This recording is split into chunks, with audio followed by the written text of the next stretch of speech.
Here's the main two reasons it's harder than ever to get a chance to wrestle in college. Well, I'll say three. Something just popped into my head. Number one, roster limit. Some schools are under a roster limit. So the proportionality clause of Title IX states that if, let's just say 59% of the University of Illinois is female, 59% of the athletes need to be female. That screws the men over pretty hard. Why? Because there's like, what, 90 men on the football team? There's no women's football teams in college, so that just skews everything. So what happens is there's less opportunity because they're not taking walk-ons. They're also not gonna have as many 10% guys or girls nowadays who have a chance to earn more scholarship money, which is a very real thing. So there's no more, you come in here and prove yourself and then we'll take care of you. There's not that many of those opportunities anymore. Okay, so that's number one. Not every college is under a roster limit, but there's enough of them that are. Okay, number two, wrestling is just getting more difficult. Okay, I'm sorry, it just is.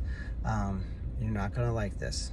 Your kids probably aren't putting enough time in. They might need to lower their goals. You're not going to wrestle at Arizona State for Zeke Jones if you only wrestle 13 weeks a year and you take 8 months a year off. Sorry. You go, well, I know that one kid that did. Hey, there's always that one kid, right? The valedictorian of my high school slept in class and smoked pot all day long. He was a loser. Did not study, okay? So there's always that one kid. You can obsess about the one kid if you want, but I don't think it's a good idea. So, a lot of time in, all right? You can't just put part-time in anymore. I knew a guy, he actually ended up winning the NCAA title. They asked him, when did you start wrestling year-round? He goes, when Nick and Tony did. Because he had to. You know, we started pounding them, and we actually beat them every college match too. But the dude had to, right? Why do you cut weight? Because everybody else is. Why do you lift weights? Dude, everyone else is. You know, why are you working overtime? Because I want to get the promotion and these other two chicks are working overtime and they're my competition, so now I have to. So you have to put more time in, okay? So there's two ways to become great at anything. Number one is to put more time in. Number two is to be making more productive use of your time. So if you're wrestling 3 or 4 days a week, year round, sure, you build in a few weeks off or breaks here and there.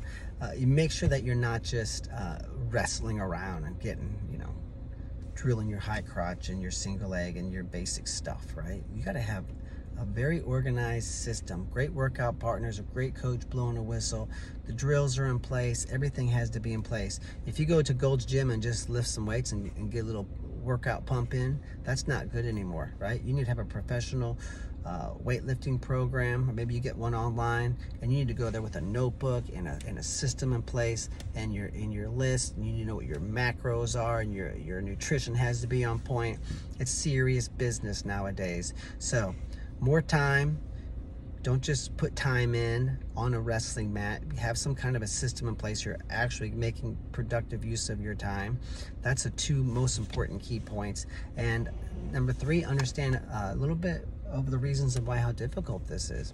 Good luck.